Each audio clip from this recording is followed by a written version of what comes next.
Hi everyone, my name is Debbie and I'm on the creative design team at Sizzix, and I'm so excited to be back at Scrapbook.com sharing with them all of the fun things and sharing with you everything that we've come out with in our Effectz range. So with our Effectz range, it's all sorts of product that we have that you can create projects with anything mixed media.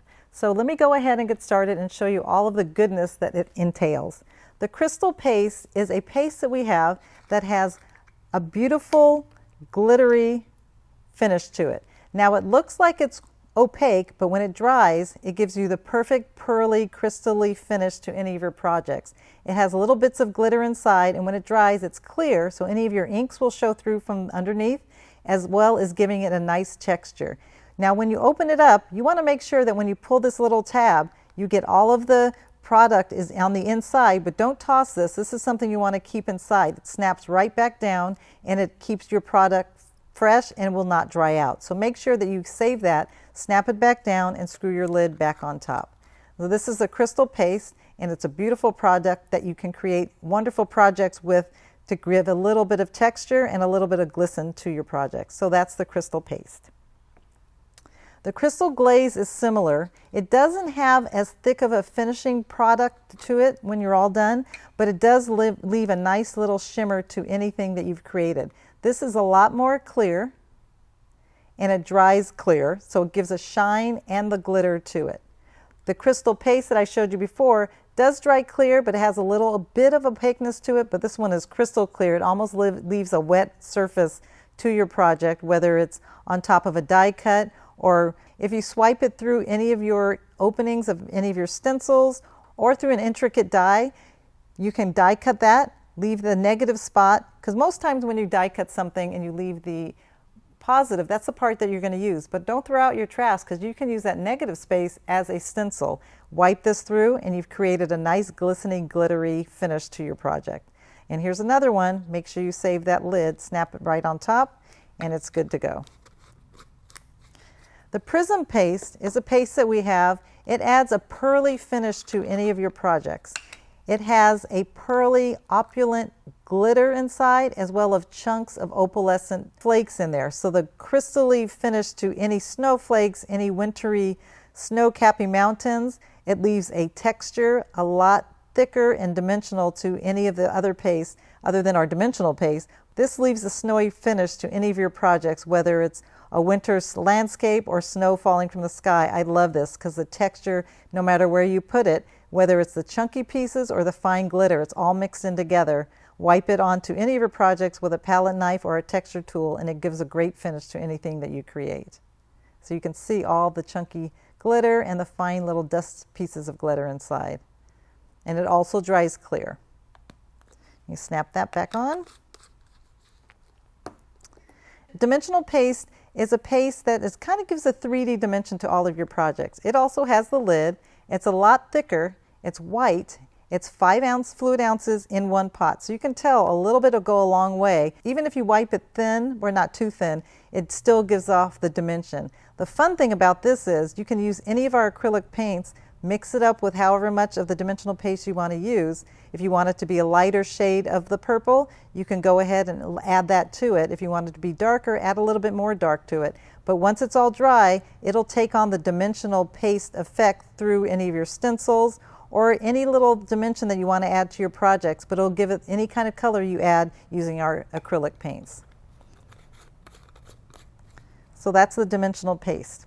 The Gesso Primer. Now Gesso is a product that you can use to add a little, just to make sure that whatever you're going to be painting on, you're going to have a smooth finish. So sometimes if you use something that you're going to be painting on doing mixed media that might soak in, or there might be a little more bit of a groove, this is a primer that you're going to lay on top of your project before it starts to get painted or any mixed media is going to be added to it.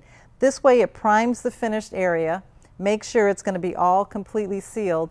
Any of the effects that you're going to be adding, it's going to give it a smooth, consistent finish because it's not going to soak into certain areas because you've added the Gesso Primer, and it gives it a finished, sealed effect. So it's ready to add any of your wet mixed media onto it, and the finished project is going to be exactly how you want it to be. So this is the Gesso Primer. It also has this little protective seal that you want to save to make sure that your product does not dry out. So next is a 3D adhesive. The 3D adhesive I absolutely love. It's an adhesive that dries clear. So what you're going to do is you're going to open it up, obviously. You're going to take your sealant lid off, and since it dries clear, it's an adhesive, and what you're going to do is you're going to wipe it through any of your stencils, lift up that stencil, and you're going to see this opaqueness. You're going to wipe it through one of your stencils, whether you're using the texture tool or a palette knife, and lift up your stencil. What you're going to see on your project is the same shape out of this opaque white 3D adhesive. You're going to wait till it's completely dry, and when it's completely dry, it's going to be clear. It's not going to be white at all, but you're not going to think it's dry because you'll still be able to feel a tackiness. The tackiness is the part that's going to adhere to any of your projects that you're using, whether it's the foil sheets or the metallic flakes. So even though it feels tacky, it's fully dry, you just want to make sure it's not opaque anymore. When it's clear, it's ready to adhere any of your projects or any of your embellishments too. So this is a 3D adhesive, and it's really fun to use with any of our other effects, especially the metallic flakes or the foil sheets. Now for the Pearlescent Medium. I love this. This is such a pretty finish to any of your projects. Whether you're adding it to an embossed image or not, when it dries, it has the actual pearl effect. So it almost looks like the finish that you would see on a pearly cardstock. Any of our opulent pearl papers, this is what it reminds me of, our ivory opulent. But you can add this to the edges of any of your die cuts. You can add it to the tips of any of your flowers, and once it dries, it just gives that pearly iridescent look that is so pretty. It's almost like the inside of a seashell. So you can add it to any of your paints. You can do it, well, the metallic paint you wouldn't want it to because they're already metallic-y, but any of our cherry blossom or our Arctic sky or our bluebell or our lavender dust, add that to your paint, and when you wipe it through, it's going to have a pearly finish that it makes a new color, takes on a new finish to any of your acrylic paints. So that's the Pearlescent Medium. Like I said, all of our mediums, all of our effects come with this little sealant that you want to make sure you save. So our luster wax is a little pot. It's scented with a little bit of orange oil. So as soon as I open it, I can smell it. It has such a nice fresh smell. This one here is the rose gold. The rose gold is a finish that gives that popular rosy finish that a lot of brides are using these days. You see a lot of rose gold in new projects, whether it's jewelry or paper crafting. It can also be added to any wood where it has a grainy, embellished design, a lot of carvings. A little bit goes a long way. You just barely tap your finger in it, rub it on the excess paper that you have off to the side, and just lightly, slowly add it to any of your projects to give it that finished look. So this is the rose gold. We have gold, silver, rose gold, and lilac rainbow. Look at that lilac rainbow. It's like an opal gem or jewel. That pearly finish kind of has a pinky rainbow unicorny color. I love that. And that's the lilac rainbow, and this is the gold. We also have silver, which I didn't bring them all. So here's the gold, the rose gold, and the lilac rainbow.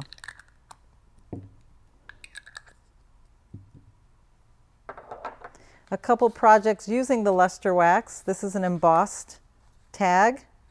Adding the rose gold on it, run your embossed image through the machine, and just take a little bit of the rose gold, lightly rub it, and as you want more, just dab a little bit more and add it to it. And it just brings out that detail of that embossing folder. It just brings it to life. It's absolutely beautiful. This is using the silver on the black. We did the deboss. So we ran this black paper through the machine, but we didn't want the part that's embossed. We want the part that's debossed. So this is using the luster wax on the flat side because this part is indented in. So that brings on a whole different effect to having it on the embossed design. And this is mixing two colors. This is mixing the gold and the rose gold. So just do a little bit of one color, and then certain areas add another color, and the detail even shines brighter through the black background. And here it is using the impresslet. This cuts and embosses at the same time, and this is an embossing folder. We use gold on both, but with the black background and the white background, it really pops and brings out the gold and the detail much stronger. And those are the luster waxes. Let me just show you really quickly a couple samples with the crystal glaze. See how it shimmers through and the color comes through underneath from the inks.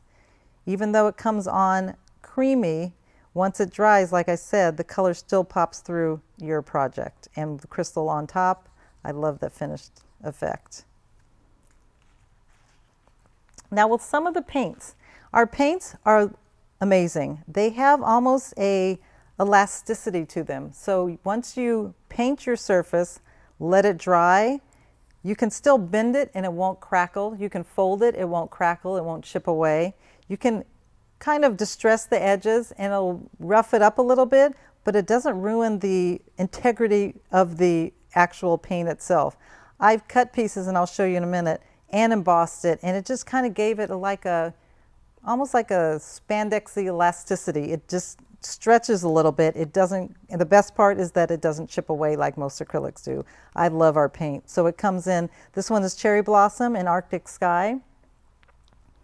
And here is the creamy, this is the rose gold. So a lot of our effects kind of coordinate with each other. This is a rose gold metallic flakes, rose gold acrylic, and then we also have the rose gold luster wax. So they all blend together and your projects would be amazing in the end. So using some of the paints and combining a few of the effects through one of the stencils, we cut out this snowflake, kept the negative area, and then wiped the white paint through that, and that created a little bit of a dimension. Now the white paint has the pearly finish mixed into it, and look at that, you can just see the glistening just a little bit. And here's the same idea with the crystal glaze on top. You can feel the crystalness on top of there and the dimension on underneath. So when it dries, it pops up. You could also use the dimensional paste and make it a little bit higher. And this is what I was saying about the elasticity of it. So I painted a full piece, a couple layers with the silver paint using our silver acrylic paint, let it fully dry. I believe I let it dry overnight just to be safe. And it was 2 full coats. Once that was finished being painted and dried, then I die cut it. So I knew it was going to dry, die cut the tag out, and then I ran it through the delicate mistletoe embossing folder, and look at the detail. It's still embossed beautifully, and it didn't crackle or peel away at all. So the detail is still there, and it's even stronger. It almost like bends along with the elasticity of the paint. I love that one. And then we have a scrapbooking page. So this one, just a few of the acrylic paints, just brushed lightly a few of the colors on the background, let it dry, and then embellished it up with some of the die cuts, and look how perfect that is. The colors are beautiful. The girls in it are gorgeous, and the detail, just bringing that color and the page to life with the paint added that perfect. I mean, it looks beautiful with just the flowers, but I just love how that added effect in the background with acrylic paints really makes the whole thing pop. So lastly, I want to show you the metallic flakes. The metallic flakes are, like they're called, metallic flakes. They're really fine. It almost feels like it's empty, but there's literally so much in here, but it's so fine, it's packed in there tightly, and when you lift off the lid, it actually looks like it might be snowing in here. But you lift it up, and then on the inside, you'll see all these little tiny flakes. Now when I pick it up, that's just not one flake, that's multiple flakes all stuck together. So once it's adhered onto a project, whether you're using any kind of adhesive, it could be a wet glue, it could be your 3D adhesive, it could be a piece of double-sided tape. It'll take that on beautifully. So I'm going to show you just a quick little technique with that. But that's the silver. I have to lift this up lightly because I don't want them to go flying. That's the gold. I mean, they're so light, they just kind of flutter back in. Well, once you lift it up, we like to mix them up. Some people mix it up in one tray and just keep that tray for all the time. Or you just rub it down onto your adhesive and it's ready to go. So let me just show you the last one. This is our rose gold. Some flakes are bigger than others. You can break them up. They do break up when you adhere it to your adhesive. And They're just so fine and thin. A little goes a long, long way. You just don't want to do it when your air conditioning's on or your fan above you is flying, because you'll have a lot of cleaning up to do. So the final one I want to show you are our foil sheets. Now our foil sheets, they come in gold, rose gold, and silver. This is the rose gold. They're really fine sheets. So when you take them out of the package, you want to make sure you actually did only take one out, because they do cling to each other. So this is the matte side and this is the shiny side. So what you're going to do is you're going to lay down the matte side against the adhesive and rub it in. When you lift it up, whether you wrote something with a glue pen or you have a die cut that has an adhesive on the top, you're going to peel off that adhesive, rub that down, lift it up. If you notice a certain area didn't hit, you're going to rub that back down. So you're just going to keep using this. Even though part of it's used, you don't want to throw it out, because the parts that still aren't don't have the rose gold taken off, it's still usable. So until that whole sheet is completely used, save it. Just store it back inside its little pack. So let me just show you really quickly a few things that you can use. I'm using our mixed media mat, and it's a silicone mat that's got the silicone finish to it, but it's got the little well for your paint pen. It's got the little square wells here for if you're going to do a little watercoloring, do your little watercolor here, mix it with water, any of your acrylics, stamp pads here, any of your mixed media.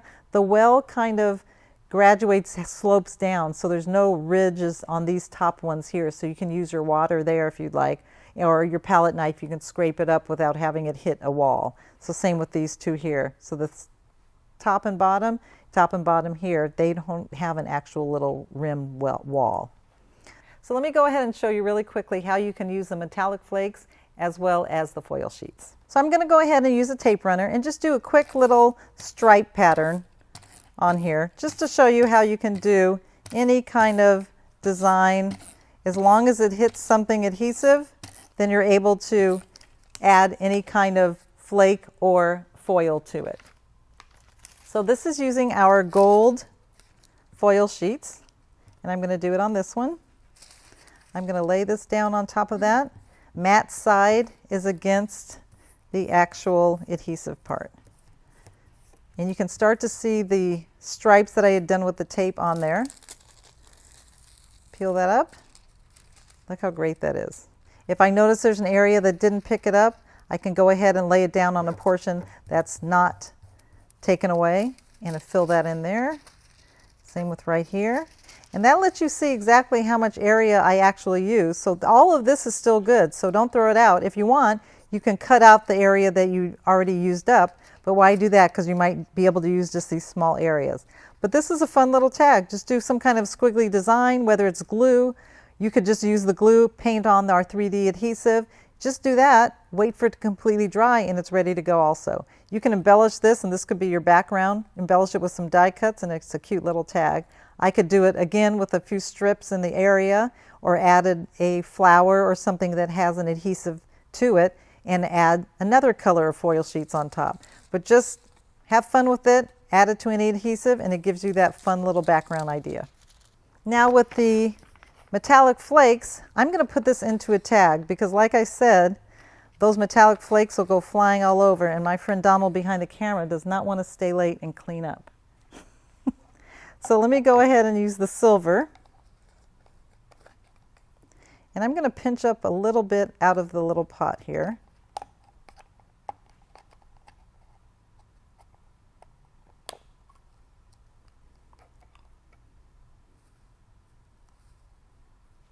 And that's a big cluster of metallic flakes. I'm just going to put my hand inside of this baggie. I'm just going to scratch it onto the surface, just kind of rub it in.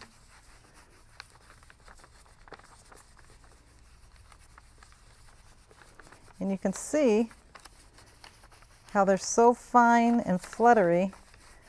They're moving all inside of that baggie, but better in the baggie than all over the floor here.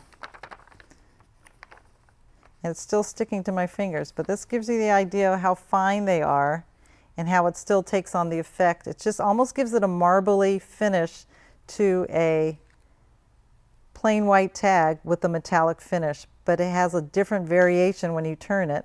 I just love how that turns out with the flakes. So I'm going to go ahead and mist a piece of our smooth white cardstock just to give an embellished image onto the cardstock so I can show you how the luster wax works. But I'm going to do it off camera so I don't get my machine all wet. You just want to dampen up your cardstock just to loosen the fibers a little bit so your embossed image will be a lot stronger. And you only need one cutting pad on the top, and then it's ready to go. Now remember, you want to do 3 passes on the 3D folders, just because it gives a good strong impression. And it depends on your machine. If you have the switch machine, you probably just need 1. If you have the fold away, 1 or 2. But look at the detail on that. How gorgeous is that? So I'm going to put my machine down and show you how the luster wax works. So what I like to do is I like to put a little bit on my finger and just tap off the excess on a side piece of paper. And just go ahead and lightly, as light as you can, start adding it to the raised image. You don't want to do too heavy unless you want it. I mean, it's okay if it's partially on the positive part or the negative part of your paper, but just to give you an idea of how much weight you want to bear onto your image, that's how much you're going to apply to it. So if you push down hard, you're going to be heavy-handed and it's going to add a lot more. You can keep going back to the area afterwards to add more to it, but the more you do it onto your cardstock, it just starts wearing off on your finger, and then you can keep going back and adding more from the pot or from your little standby stash here on the tabletop. But it just kind of brings the whole thing to life, whether you're doing the entire design, the leaves and the stem, or if you want to get a little heavy and also get a little bit onto the actual paper itself, you can do that towards the end. You just don't want to get certain blotchy areas where it's uneven. And it just brings the dimension and the detail to life on any card front. You can add this, you can go ahead and cut it into a tag, but since it's already embossed, if I wanted this to be a tag, what I would have done is I would have had the tag already die cut and then embossed it, because not that this would press out the design, but it won't be as strong of a design if you go ahead, do this, and then die cut it. So die cut the shape that you want first and then emboss it. But just bringing out the color with the luster wax, it's a great product, it's a great effect, and it adds a perfect touch to your final piece, that whatever you're doing with it, whether it's a card, a gift wrap, the front of an invitation, or just a little home decor piece that you're going to frame. I just love how that turns out, and it brings the detail to life.